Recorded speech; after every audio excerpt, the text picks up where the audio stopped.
ಎಷ್ಟು ಮುಖಗಳನ್ನು ನೋಡ್ಬೋದು? ಹಿಂಗೆ ನೋಡಿದೆ ಅಂತಂದ್ರೆ 2 ಮುಖ ನೋಡ್ತೀನಿ, ಹೌದಾ? ಇಲ್ಲ ಸರ್ ನಾನು ಸ್ವಲ್ಪ ಕಷ್ಟಪಡ್ತೀನಿ ಅಂದ್ರೆ ಹಿಂಗೆ ಕಾರ್ನರ್ ಅಲ್ಲಿ ಇಟ್ಕೊಂಡ್ರೆ 3 ಮುಖಗಳನ್ನ ನೋಡ್ಬೋದು, ಹೌದಾ? ಯಾರಾದ್ರೂ 4 ಮುಖ ನನಗೆ ಕಾಣ್ತಾ ಇದೆ ಅನ್ನೋಂಥವ್ರು ಮಾನವರು ಇದ್ದೀರಾ? ಸರ್ ನಾನು ಒಂದು ದಾಳವನ್ನ ಇಟ್ಕೊಂಡು 4 ಮುಖಗಳನ್ನ ನಾನು ನೋಡಬಲ್ಲೆ ಅನ್ನೋಂಥವ್ರು ಯಾರಾದ್ರು ಇದ್ದೀರಾ? ಅಂತಾರೆ ಯಾರು ಇದ್ರಿ ಅಂದ್ರೆ ವರ್ಲ್ಡ್ ಫೇಮಸ್ ಆಗ್ಬಿಡ್ತೀನಿ ಒಂದೇ ದಿವಸದಲ್ಲಿ. ಆಗಲ್ಲ. ಯಾಕೆ ಅಂತಂದ್ರೆ ಒಂದು ದಾಳಕ್ಕೆ ಎಷ್ಟು ಮುಖಗಳಿರ್ತವೆ? 6 ಮುಖಗಳಿರ್ತವೆ. ಆ 6 ಮುಖಗಳಲ್ಲಿ ನಮಗೆ ನೋಡ್ಲಿಕ್ಕೆ ಸಾಧ್ಯ ಆಗಬೇಕು ಎಷ್ಟು ಮುಖಗಳನ್ನ?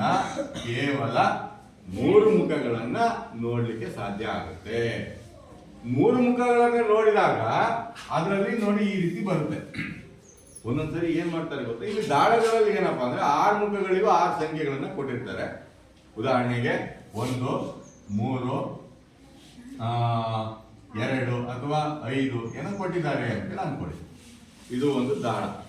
ದಾಳದಲ್ಲಿ 2 ವಿಧ ಇರ್ತವೆ. ಏನ್ ಹೇಳಿ? 2 ವಿಧ. ಒಂದು ಸ್ಟ್ಯಾಂಡರ್ಡ್ ಡೈಸ್ ಅಂತ ಕರಿತೀವಿ, ಇನ್ನೊಂದು ನಾರ್ಮಲ್ ಡೈಸ್ ಅಂತ. ವಿಶಿಷ್ಟವಾದಂತಹ ದಾಳ ಒಂದು, ಅದನ್ನ ಸ್ಟ್ಯಾಂಡರ್ಡ್ ಡೈಸ್ ಅಂತಾನೆ ನೆನ್ಪಿಟ್ಕೊಳ್ಳಿ. Standard dice. ಇನ್ನೊಂದು ಯಾವುದು? Normal dice. ಹಾಗಾದ್ರೆ ಸ್ಟ್ಯಾಂಡರ್ಡ್ ಡೈಸಿಗೂ ನಾರ್ಮಲ್ ಡೈಸಿಗೂ ಏನ್ ವ್ಯತ್ಯಾಸಪ್ಪ ಅಂದ್ರೆ, ಇಲ್ಲಿ ನೋಡಿ ಈ ಸಂಖ್ಯೆಗಳನ್ನ ಇಲ್ಲಿ ಕೊಟ್ಟಿದಾರಲ್ವಾ, ಕಾಣ್ತಾ ಇದೆಯಾ? ಈ ಯಾವ್ದಾದ್ರು 2 ಇವು ಅಕ್ಕಪಕ್ಕದ ಮುಖಗಳಿದು. ಇದಕ್ಕೆ ಇದು ಅಕ್ಕಪಕ್ಕದ ಮುಖ, ಇದು ಪಕ್ಕದ ಮುಖ. ಈ 2 ಮುಖಗಳನ್ನ ಕೂಡಿದಾಗ ಎಷ್ಟು ಬಂದಿದೆ? 7 ಎಲ್ಲಾರು ಬಂದಿದ್ಯಾ? 3 1 4, 5 1 6, 7 ಬಂದಿಲ್ಲ ಅಲ್ವಾ? ಸೊ ಹಾಗಾಗಿ ಇದು ಸ್ಟ್ಯಾಂಡರ್ಡ್ ಡೈಸ್ ಅಂತ ಹೇಳಿ ಇದನ್ನ ಕರಿತೀವಿ. ಯಾಕೆ ಅಂದ್ರೆ ಈ ಸ್ಟ್ಯಾಂಡರ್ಡ್ ಡೈಸ್ ಅಲ್ಲಿ ಏನಾಗಿರುತ್ತೆ ಗೊತ್ತಾ, ಎದರ ಬದರ ಇರುವಂತಹ ಮುಖಗಳನ್ನ ಕೂಡಿದ್ರೆ 7 ಬಂದಿರುತ್ತೆ. ಏನ್ ಹೇಳಿ? ಎದರ ಬದರ. ಈಗ ನೋಡಿ ಇಲ್ಲಿ 6 ಇದೆ, ಇಲ್ಲಿ 1 ಇದೆ. ಆಕ್ಚುಲಿ ಇದು ಸ್ಟ್ಯಾಂಡರ್ಡ್ ಡೈಸ್. ಇಲ್ಲಿ ಗಮನಿಸಿ, 6 ಚುಕ್ಕಿ ಇದೆಯಲ್ವಾ? ಇಲ್ಲಿ ಎಷ್ಟಿದೆ? 1 ಚುಕ್ಕಿ ಇದೆ. 6 ಚುಕ್ಕಿ 1 ಚುಕ್ಕಿ ಸೇರಿಸಿದ್ರೆ ಎಷ್ಟಾಯ್ತು? 7 ಆಯ್ತು. ಇಲ್ಲಿ ಎಷ್ಟಿದೆ? 2 ಇದೆ. ಇಲ್ಲಿ ಎಷ್ಟಿದೆ? 5 ಇದೆ. ಸೊ ಯಾವಾಗಲೂ ಸ್ಟ್ಯಾಂಡರ್ಡ್ ಡೈಸ್ ಈ ರೀತಿ ಇರುತ್ತೆ. ಏನಿರುತ್ತೆ? ಎದುರ ಬದುರ ಇರೋಂತ ಮುಖಗಳನ್ನ ಕೂಡಿದಾಗ ಎಷ್ಟು ಬರುತ್ತೆ?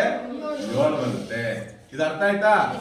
ಹಾಗಾದ್ರೆ ನೋಡಿ, ಈ ರೀತಿ ಒಂದೇ ಒಂದು ಡೈಸ್ ಕೊಟ್ಬಿಟ್ಟು 5ಕ್ಕೆ ಅಭಿಮುಖವಾಗಿರುವ ಮುಖ ಯಾವುದು, ಸಂಖ್ಯೆ ಯಾವ್ದಿರುತ್ತೆ ಅಂತ ಹೇಳಿ ಪ್ರಶ್ನೆ ಕೇಳಿದ್ದೇನೆ.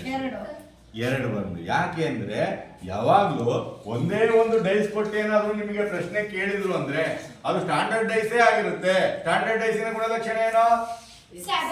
ಎಲ್ಲರೂ ಇರುವಂತ ಮುಖಗಳನ್ನ ಕೂಡಿದಾಗ 7 ಬರುತ್ತೆ. ಎಲ್ಲ ಡೈಸಲ್ಲೂ ಅಲ್ಲ. ಸಾರ್ ಹೇಳಿದ್ದಾರೆ ಅಂತ ಹೇಳಿ ಯಾವ್ದೋ ಒಂದು ಕೊಟ್ಟಿದ್ದ ತಕ್ಷಣ ಸರ್ ಹೇಳಿದ್ರು ನನಗೆ ಎದುರ ಬದುರ ಇರೋಂಥದ್ದು 7 ಬರಬೇಕು ಅಂತ ಹೇಳಿ ಯಾವ್ದು 2-3 ಡೈಸ್ ಕೊಡ್ತಾರೆ. ನೆಕ್ಸ್ಟ್ ಅದರಲ್ಲಿ 3ಕ್ಕೆ ಅಭಿಮುಖವಾಗಿರೋ ಮುಖ ಯಾವ್ದು ಅಂದ ತಕ್ಷಣ 4 ಬರ್ತಿರ್ಬೇಡಿ. ಅದು ಸ್ಟ್ಯಾಂಡರ್ಡ್ ಡೈಸ್ ಆಗಿರಲ್ಲ. ಸ್ಟ್ಯಾಂಡರ್ಡ್ ಡೈಸ್ ಯಾವಾಗ ಸ್ಟ್ಯಾಂಡರ್ಡ್ ಡೈಸ್ ಆಗಿರಲ್ಲ ನೋಡಿ, ನಿಮಗೆ ಇಲ್ಲಿ ಇವೆರಡನ್ನ ಕೂಡಿದಾಗ ಅಕಸ್ಮಾತ್ ಕೆಲವು ಟೈಮಲ್ಲಿ ಹೀಗೆ ಕೊಟ್ಬಿಟ್ಟಿರ್ತಾರೆ ನೋಡಿ. ಈ ರೀತಿ ಒಂದು ಡೈಸ್ ಇದೆ ಅಲ್ವಾ, ಇದು 5 2 3 ಹಿಂಗ್ ಕೊಟ್ಟಿರ್ತಾರೆ. ಇದು ಸ್ಟ್ಯಾಂಡರ್ಡ್ ಡೈಸ್ ಹೌದಾ ಅಲ್ವಾ? ಹೌದಾ ಅಲ್ವಾ? ಯಾಕಲ್ಲ ಹೇಳಿ?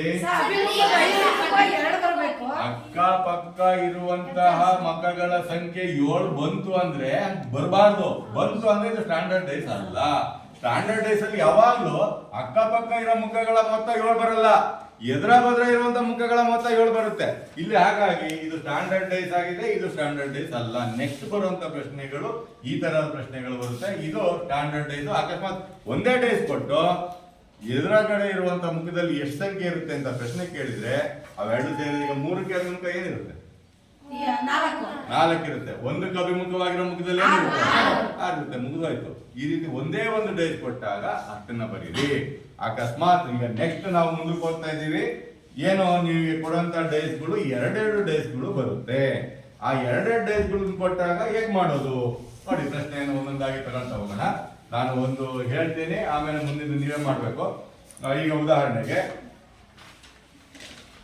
ನೋಡಿ, 2ನೇ ಪ್ರಶ್ನೆ. ಈ ದಾಳದ ಮೇಲೆ ಈ ತರದ ಪ್ರಶ್ನೆಗಳು ಬರುತ್ತೆ. ಸೊ ಕೇಳಿಸ್ಕೊಳ್ಳಿ, ಆಮೇಲೆ ಪ್ರಶ್ನೆ ನಿಮಗೆ ಬರುತ್ತೆ. ನೆಕ್ಸ್ಟ್ ಕೇಳೋದು ಕ್ವಶನ್ ನಿಮಗೆ. ಹಾಗಾಗಿ ಸುಮ್ಮನೆ ಕೂತಿರ್ಬಾರ್ದು. ಓಕೆನಾ? ಈಗ ಇದರಲ್ಲಿ 5 6 4 5 6 4 ಇದರಲ್ಲಿ 4 1 6 ಇದೆ. ಆಯ್ತಾ? ಪ್ರಶ್ನೆ ಏನ್ ಕೇಳ್ತಾರೆ, ಒಂದಕ್ಕೆ ಎದುರುಗಡೆ ಇರುವಂತಹ ಮುಖದಲ್ಲಿ ಎಷ್ಟು ಸಂಖ್ಯೆ ಇರುತ್ತೆ ಅಂತ ಪ್ರಶ್ನೆ ಕೇಳ್ತಾರೆ. ಹೇಳ್ತೀರಾ ಯಾರಾದ್ರು? ಹೇಳುತ್ತಾ? 4 ಇರುತ್ತಾ? 4 ಒಂದು ಪಕ್ಕದಲ್ಲಿ ಇದೆಯಲ್ಲ, 2 ಇರುತ್ತಾ? ಹೆಂಗ್ ಹೇಳ್ತೀಯಾ? ನೀನ್ ಗೆಸ್ ಮಾಡ್ತಾ ಇದೀಯಾ? ಗೆಸ್ ಮಾಡ್ತಾ ಇರೋರು ಹೇಳಿ, ಪರವಾಗಿಲ್ಲ ನಿಮ್ಮ ಆನ್ಸರ್ನ. ಸರ್ ಗೆಸ್ ಅಲ್ಲ ಸರ್, ನಾನು ಪರ್ಫೆಕ್ಟ್ ಇದಕ್ಕೊಂದು ಮೆಥಡ್ ಇದೆ, ನಾನು ಕಂಡಿಡ್ ಮಾಡ್ತೀನಿ ಅನ್ನೋಂತಾರೆ ಯಾರಂದ್ರೆ ಅವ್ರು ಹೇಳಿ. ನೀನ್ ಹೇಳ್ತೀಯಾ? ಹೇಗೆ? ಅಲ್ಲ, ಈಗ ಕೊಟ್ಟಿರೋದು ಏನ್ ಗೊತ್ತಾ, ಒಂದೇ ದಾಳದ 2 ಸರಿ ಇದು ಹಿಂಗಿಟ್ಟಿದ್ದಾರೆ, ಇನ್ನೊಂದ್ಸರಿ ಏನ್ ಮಾಡಿದ್ದಾರೆ, ಇದನ್ನ ಮುಖ ಮೇಲ್ಬರಂಗ್ ಮಾಡಿದಾಗ ಇದು ಬಂದಿದೆ.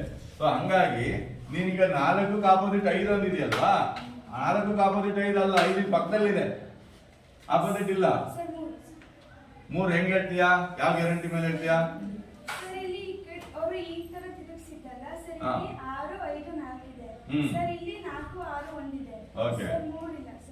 3 ಇಲ್ಲ, 3 ಜೊತೆಗೆ ಇನ್ನೂ ಒಂದಿಲ್ಲ, 2 ಇಲ್ಲ, 2 ಹಾಕ್ಬೋದಲ್ಲ? ತಿಳ್ಕೋಬೇಕಂತ ಆಸೆ ಇದೆಯಾ? ನೋಡಿದ ತಕ್ಷಣ ಹೇಳ್ಬೋದು. ನೆಕ್ಸ್ಟ್ ಕೂತ್ಕೊಳ್ಳಿ. ಈಗ ಗಮನಿಸಿ, ಇದು ನೋಡಿ, 2 ಬೇರೆ ಬೇರೆ ದಾಳ ಅಲ್ಲ. ಎಲ್ಲಿ ದಾಳ ಎಲ್ಲಿಟ್ರಿ ನೋಡಿ. ಫಸ್ಟ್ ಟೈಮ್ ಏನ್ ಮಾಡಿದ್ದಾರೆ, ಈ ತರ ತೋರಿಸಿದ್ದಾರೆ. ಇಲ್ಲಿ ನೋಡಿ, 3 ಇದೆ, 5 ಇದೆ, 6 ಇದೆ.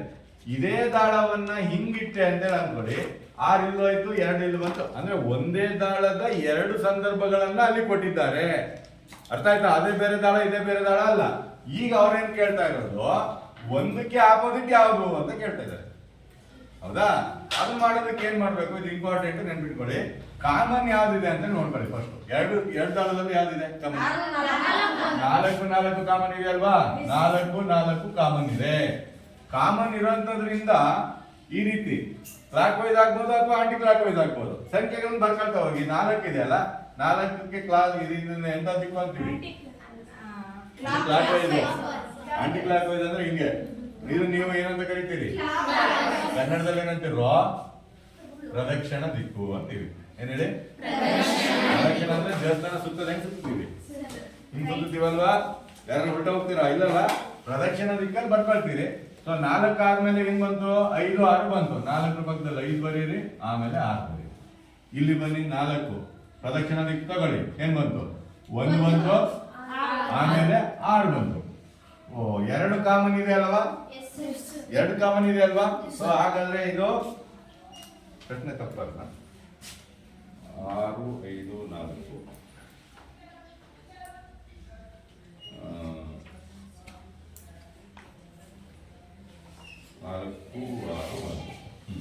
ಇದು ಈ ತರ ಇದ್ದಾಗ ಆಕ್ಚುಲಿ 3 ಕೊಡ್ಬೇಕು.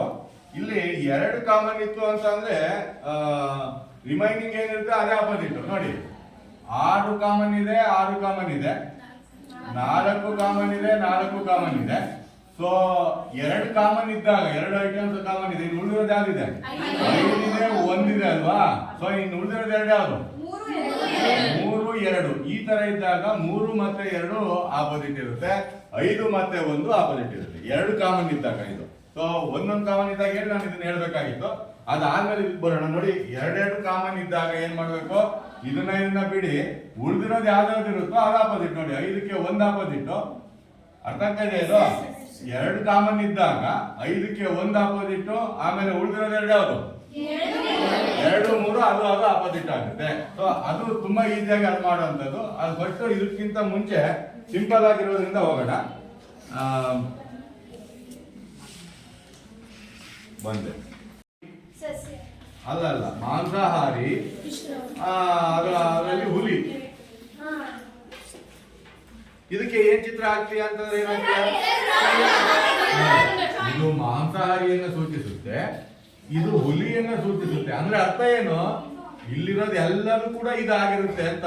ಎಲ್ಲಾ ಹುಲಿಗಳು ಕೂಡ ಮಾಂಸಾಹಾರಿಗಳು. ಹೌದಾ? ಗೊತ್ತಿರಲಿಲ್ಲ? ಈ ರೀತಿ ಕೊಟ್ಟಾಗ ಇವೆರಡಕ್ಕೂ ಕೂಡ ಈ ಚಿತ್ರ ಹಾಕ್ತೀವಿ. ಇನ್ನೊಂದು ಚಿತ್ರ ಬರುತ್ತೆ. ಆ ಚಿತ್ರ ಏನಪ್ಪಾ ಅಂತ ಅಂದ್ರೆ ಹಾಡುಗಾರರು ಮತ್ತೆ ಶಿಕ್ಷಕರು. ನೋಡಿ ಇವಕ್ಕೆ ಏನ್ ಸಂಬಂಧ ಇದೆ ನೋಡಿ. ಏನೇ ಕೊಡ್ಲಿ, ನಾನು ಸುಲಭವಾದ ಉದಾಹರಣೆ ಕೊಡ್ತಾ ಇದ್ದೀನಿ. ಮುಂದಕ್ಕೆ ಬರ್ತಾ ಬರ್ತಾ ಬರ್ತಾ ಅವುಗಳನ್ನ ಕನ್ಫ್ಯೂಸ್ ಆಗಂತ ಹೊರಡಿಸ್ಕೊಡ್ತಾ ಹೋಗ್ತಾರೆ. ಈಗ ಹಾಡುಗಾರರಿಗೂ ಶಿಕ್ಷಕರಿಗೂ ಏನ್ ಸಂಬಂಧ, ಇದನ್ನ ಡಿಸೈಡ್ ಮಾಡೋದೇ ಇದ್ರ ಮೇಲೆ ನಿಮಗೆ ಮಾರ್ಕ್ ಬರುತ್ತಾ ಇಲ್ಲ ಅನ್ನೋದು ಡಿಸೈಡ್ ಆಗೋದು. ಹಾಡುಗಾರರು ಶಿಕ್ಷಕರು ಇವ್ರು ಏನಾಗಿರ್ಬೋದು ಹೇಳಿ? ಹಾಡುಗಾರರು ಎಲ್ಲರೂ ಶಿಕ್ಷಕರಾಗಿರ್ತಾರ? ಶಿಕ್ಷಕರು ಎಲ್ಲರೂ ಹಾಡುಗಾರರಾಗಿರ್ತಾರ? ಕೆಲವು ಶಿಕ್ಷಕರು ಹಾಡುಗಾರರಾಗಿರ್ತಾರೆ, ಕೆಲವು ಹಾಡುಗಾರ. ಸ್ಕೂಲಲ್ಲಿ ನೋಡಿ, ಯಾರೋ ಕೆಲವರು ಹಾಡು ಹೇಳ್ತಾರೆ, ಎಲ್ಲರೂ ಹಾಡು ಹೇಳಲ್ಲ, ಹೌದಾ? ಹಂಗಂತ ಹೇಳಿ ಹೊರಗಡೆ ಯಾರೋ ಒಬ್ರು ಹಾಡುಗಾರ ಇರ್ತಾರೆ, ಅವ್ರು ಹಾಡು ಹೇಳ್ತಾರೆ, ಬಟ್ ಶಿಕ್ಷಕರಾಗಿರಲ್ಲ. ಸೊ ಹಾಡು ಹೇಳೋರು ಕೆಲವರು ಶಿಕ್ಷಕರು ಆಗಿರ್ಬೋದು, ಕೆಲವರು ಆಗದೆ ಇರ್ಬೋದು. ಇದನ್ನ ಸೂಚಿಸೋದಕ್ಕೆ ನಾವು ಏನ್ ಚಿತ್ರ ಹಾಕ್ತೀವಿ? ಈ ಚಿತ್ರ ಹಾಕ್ತೀವಿ. ಇಷ್ಟೇ ಕಾನ್ಸೆಪ್ಟ್ ಇದೆ ಬರೋದು, ಆಯ್ತಾ? ಈಗ ಎರಡೆರಡಕ್ಕೆ ನಮ್ಗೆ ಚೆನ್ನಾಗಿ ಗೊತ್ತಾಗೋಯ್ತು. ನೆಕ್ಸ್ಟ್ ಏನ್ ಬರುತ್ತೆ ಗೊತ್ತಾ? ಮೂರು ಬರುತ್ತೆ. ಮೂರು ಬರುತ್ತೆ. ಆವಾಗ ಯೋಚನೆ ಮಾಡಿ ಹೇಳ್ಬೇಕು. ಹೇಳ್ತೀರಾ? 3 ಮಾರ್ಕ್ಸು ಇಲ್ಲ 4 ಮಾರ್ಕ್ಸ್, 100% ಕ್ವಶನ್ ಇದು. ನೀವು ಇದು ಕ್ಲಿಯರ್ ಆಗೋಯ್ತು ಅಂದ್ರೆ ನಾನೀಗ ಒಂದು 10 ಉದಾಹರಣೆ ಕೊಡ್ತೀನಿ. 10 ಉದಾಹರಣೆ ನೋಡಿದ್ರೆ ನಿಮಗೆ 90% ಐಡಿಯಾ ಬರುತ್ತೆ. ಎಲ್ಲರ ಡೌಟ್ ಇದ್ರೆ ನಾನು ಕ್ಲಿಯರ್ ಮಾಡ್ತೀನಿ. ಅದಾದ್ಮೇಲೆ ನೀವು ಟೆಕ್ಸ್ಟ್ ಬುಕ್ ಅಲ್ಲಿ ನಿಮ್ಗೆ ಬುಕ್ಕಲ್ಲೂ ಇದೆ, ಆಮೇಲೆ ಹಳೆಯ ಒಂದು 5-6 ವರ್ಷದ ಕ್ವಶನ್ ಪೇಪರ್ ತಗೊಳ್ಳಿ, ಅದರಲ್ಲೂ ಇದಾವೆ. ಎಲ್ಲವನ್ನು ಸಾಲ್ವ್ ಮಾಡಬೇಕು. ಈಗ ಪ್ರಶ್ನೆಗಳು ಹುಡುಗರಿಗೆ ಬರುತ್ತೆ. ಯಾರೋ ಒಂದು 2-3 ಜನ ಮಾತ್ರ ಇವನೊಬ್ಬನು ಫುಲ್ ಆಕ್ಟಿವ್ ಇದ್ದಾನೆ, ಉಳಿದಂತವ್ರು ಹಿಂಗಾದ್ರಾಗಲ್ಲ. ಈಗ ಹಂಗಾದ್ರೆ ಮುಂದಕ್ಕೆ ಹೋಗೋಣ. ಈಗ ನೋಡೋಣ. Ostrich, bat, crow. ಆಸ್ಟ್ರಿಚ್ ಅಂದ್ರೆ ಪಕ್ಷಿ, ಬ್ಯಾಟ್ ಅಲ್ಲ, ಬ್ಯಾಟ್ ಅಂದ್ರೆ ಏನು? ಬಾವ್ಲಿ. ಆಮೇಲೆ ಕ್ರೌ. ಆಯ್ತು. ಇದಕ್ಕೆ ಏನ್ ಚಿತ್ರ ಹಾಕ್ತೀರಿ? ಹಾಕಿ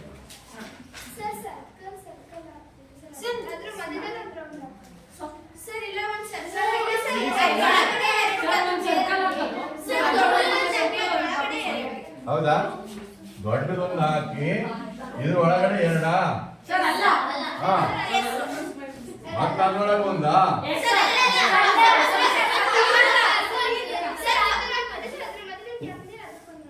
ಇದಕ್ಕೂ ರೌಂಡ್ ಹಾಕ್ತೀಯಾ?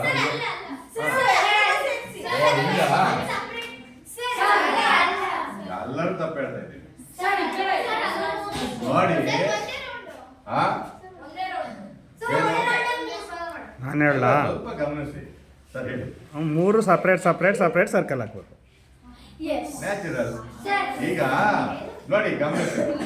ಈಗ ಆಸ್ಟ್ರಿಚ್ ಅಂದ್ರೆ ಪಕ್ಷಿ, ಬ್ಯಾಟ್ ಅಂದ್ರೆ ಬಾವಲಿ. ಇದಕ್ಕೆ ಏನೋ ಸಂಬಂಧ ಉಂಟಾ? ಇಲ್ಲ. ಹಂಗಾಗಿ ಆಸ್ಟ್ರಿಚ್ ಬೇರೆ, ಬಾವಲಿನೇ ಬೇರೆ.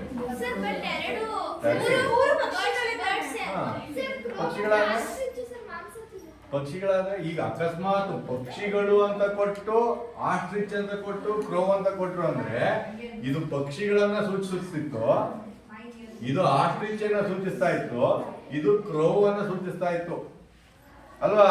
ವ್ಯತ್ಯಾಸ ಗಮನಿಸ್ಕೊಳ್ಳಿ, ಇದು ತುಂಬಾ ಇಂಪಾರ್ಟೆಂಟ್. ಆದ್ರೆ ಪಕ್ಷಿಗಳು ಅಂತ ಕೊಟ್ಟಿಲ್ಲ, ಕೊಟ್ಟಿರೋದೇನು? ಆಸ್ಟ್ರಿಚ್, ಕ್ರೋ. ಅದಕ್ಕೂ ಸಂಬಂಧ ಇಲ್ಲ. ಬ್ಯಾಟಿಗೂ ಕ್ರೋವಿಗೂ ಸಂಬಂಧ ಇಲ್ಲ, ಬ್ಯಾಟಿಗೂ ಆಸ್ಟ್ರಿಚ್ಗೂ ಸಂಬಂಧ ಇಲ್ಲ. ನೀವು ನೋಡೋದಕ್ಕೆ ಇವು 3ರಲ್ಲಿ ಯಾವ್ದು ಬರುತ್ತೆ ಅನ್ಸುತ್ತೆ, ಆದರೆ ಇವು ಪಕ್ಷಿಗಳ ನಿಜ. ಹಂಗಂತ ಪಕ್ಷಿಗಳು ಅಂತೇಳಿ ಒಂದೇನು ಕೊಟ್ಟಿಲ್ಲಲ್ಲ ಅವರು. ಪಕ್ಷಿಗಳು ಅಂತ ಕೊಟ್ಟಿದ್ರೆ ಆ ಸರ್ಕಲ್ ಒಳಗೆ ಇವ್ನ ಹಾಕ್ತಾ ಇದ್ವಿ. ಸೊ ಹಂಗಾಗಿ ಇದು ಅಲ್ಲ. ಗೊತ್ತಾಯ್ತಾ? ಈಗ ನಾನು ನಿಮಗೆ ಚಿತ್ರಗಳನ್ನು ನಾನೇ ಹಾಕಿರ್ತೀನಿ, ಒಂದಿಷ್ಟು ಐಡಿಯಾಸ್ ನಾನು ಹೇಳ್ತೀನಿ, ಅದ್ರಲ್ಲಿ ಯಾವುದು ಅಂತ ಹೇಳಿ ನೀವು ಹೇಳ್ಬೇಕು. ಹೇಳ್ತೀರಾ? ನೋಡಿ, ಡಿಸೈಡ್ ಮಾಡ್ಕೊಳ್ಳೋದಕ್ಕೆ ಚಿತ್ರ ಏನಾಗ್ತೀರಿ? ಕೆಲವು ಇದೆ ಅಲ್ವಾ? ಸೊ ಹಾಗಾಗಿ ಇದು ಎ, ಇದು ಬಿ, ಕೆಲವು ಎಗಳು ಬಿಗಳಾಗಿವೆ ಅಂದ್ರೆ ಹಿಂಗ ಹಾಕೊಂತೀರಿ. 3 ಹೇಳಿಕೆ ಬರೋದಲ್ಲಿ ಯಾವುದೇ ಎಯು ಬಿ ಅಲ್ಲ, ಎಗೂ ಬಿಗೂ ಸಂಬಂಧನೇ ಇಲ್ಲ ಅಂತ ಅದ್ರ ಅರ್ಥ. ಏನ್ ಹೇಳಿ? ಎಗೂ ಬಿಗೂ ಸಂಬಂಧನೇ ಇಲ್ಲ. 3 ಆಪ್ಷನ್ ಇರೋದು. ಎಲ್ಲಾ ಎಗಳು ಬಿಗಳು, ಕೆಲವು ಎಗಳು ಬಿಗಳು, ಯಾವುದೇ ಎಯು ಬಿ ಅಲ್ಲ. ಅಂದ್ರೆ ಎಲ್ಲಾ ಪೆನ್ನುಗಳು, ಪೇಪರ್ಗಳು, ಕೆಲವು ಪೆನ್ನುಗಳು ಪೇಪರ್ಗಳು ಅಂತ ಕೊಟ್ಟಿರ್ತಾರೆ, ಇಲ್ಲ ಯಾವುದೇ ಪೆನ್ನು ಪೇಪರ್ ಆಗಿಲ್ಲ ಅಂತ ಕೊಡ್ತಾರೆ. ಸೊ ಒಟ್ಟನೇದಕ್ಕೆ ಇಂತರ ಚಿತ್ರ ಹಾಕೊಳ್ತೀವಿ ಅಂದ್ರೆ ಇದು ಲೆಕ್ಕ ಮಾಡಕ್ ಹಾಕೊಳ್ಳೋದು ನಾವು, ಅಲ್ಲಿ ಹೇಳಿಕೆಗಳನ್ನ ಕೊಟ್ಟಿರ್ತಾರೆ. ಈಗ ನೆಕ್ಸ್ಟ್ ಏನ್ ಮಾಡ್ಬೇಕು, ಈಗ ಗಮನಿಸಿ ನೋಡಿ, ಈ ರೀತಿ ಹೋದ್ರೆ ಎಲ್ಲ ಅನ್ನೋದು ನಿಜ, ವಾಪಸ್ ಬಂದ್ರೆ ಕೆಲವು ಅನ್ನೋದು ನಿಜ. ಇದು ನಿಮಗೆ ಹಿಂಗೆ ಹೇಳಿದಾಗ ಅರ್ಥ ಆಗ್ಲಿಲ್ಲ. ಈಗ ನೋಡಿ, ಎಲ್ಲಾ ಎಗಳು ಬಿಗಳು ಅಂತ ನಾವು ಹಾಕೊಂಡಿರ್ತೀವಲ್ವಾ, ಈಗ ಅವರು ಕೆಲವು ಬಿಗಳು ಎಗಳು ಅಂತ ಹೇಳಿದ್ರು ಅಂದ್ರೆ ಇದು ನಿಜ, ಗೊತ್ತಾಯ್ತಾ? ಎಲ್ಲಾ ಎಗಳು ಬಿಗಳಾಗಿದ್ದಾಗ ವಾಪಸ್ ಬಂದಾಗ ಕೆಲವು ಅಂತ ಹೇಳ್ಬೇಕು, ಹಿಂಗ್ ಹೋದಾಗ ಎಲ್ಲ ಎಗಳು ಬಿಗಳಾಗಿದ್ದಾವೆ ಅನ್ನೋದು ನಿಜ. ಅಕಸ್ಮಾತ್ ಎಲ್ಲಾ ಬಿಗಳು ಎಗಳಾಗಿದ್ದಾವೆ ಅಂತೇಳಿ ಏನಾದ್ರು ಕೊಟ್ರು ಅನ್ಕೊಳ್ಳಿ, ಏನದು ತಪ್ಪು. ಅರ್ಥ ಆಗ್ಲಿಲ್ಲ ನೋಡಿ, ಈ ರೀತಿ ಹಾಕೊಂಡಾಗ ಎಲ್ಲಾ ಎಗಳು ಬಿಗಳು, ಇದು ಎಲ್ಲ ಅಂತ ಹೇಳಿದಾಗ ಇಲ್ಲಿಂದ ಹಿಂಗ್ ಹೋಗ್ಬೇಕು, ಕೆಲವು ಅಂತೇಳಿ ಹೇಳಿದಾಗ ವಾಪಸ್ ಬರ್ಬೇಕು. ಅಕಸ್ಮಾತ್ ಇವರು ವಾಪಸ್ ಬರುವಾಗ ಎಲ್ಲಾ ಬಿಗಳು ಎಗಳು ಅಂತೇಳಿ ಏನಾದ್ರು ಅವ್ರು ಹೇಳಿದ್ರೆ ಹೇಳಿಕೆಯಲ್ಲಿ, ಅದು ತಪ್ಪಾಗುತ್ತೆ. ಉದಾಹರಣೆಗೆ ನೋಡೋಣ, ನೀವು ಮುಂದಕ್ಕೆ ಹೋಗ್ತಾ ಹೋಗ್ತಾ ಇದಾಗುತ್ತೆ. ಇಲ್ಲಿ ಹೇಳುವಾಗ ಈ ತರ ಇದ್ದಾಗ ಕೆಲವು ಎಗಳು ಬಿಗಳಾಗಿರುತ್ತೆ, ಕೆಲವು ಬಿಗಳು ಎಗಳಾಗಿರುತ್ತೆ. ಎಲ್ಲಾ ಎಗಳು ಬಿಗಳಾಗಿರಲ್ಲ, ಎಲ್ಲಾ ಬಿಗಳು ಎಗಳು ಆಗಿರಲ್ಲ. ಇಲ್ಲಿ ನೋಡಿ, ಕೆಲವು ಅನ್ನೋದು ನಿಜ, ಇಲ್ಲಿ ಅಷ್ಟೇ ಕೆಲವು ಅನ್ನೋದು ನಿಜ. ಇಲ್ಲಿ ಎಲ್ಲ ಅನ್ನೋದು ಸುಳ್ಳಾಗುತ್ತೆ, ಕೆಲವು ಅನ್ನೋದು ಕೂಡ ಸುಳ್ಳಾಗುತ್ತೆ. ಸೊ ಯಾವುದೇ ಅನ್ನೋದು ನಿಜ ಆಗುತ್ತೆ.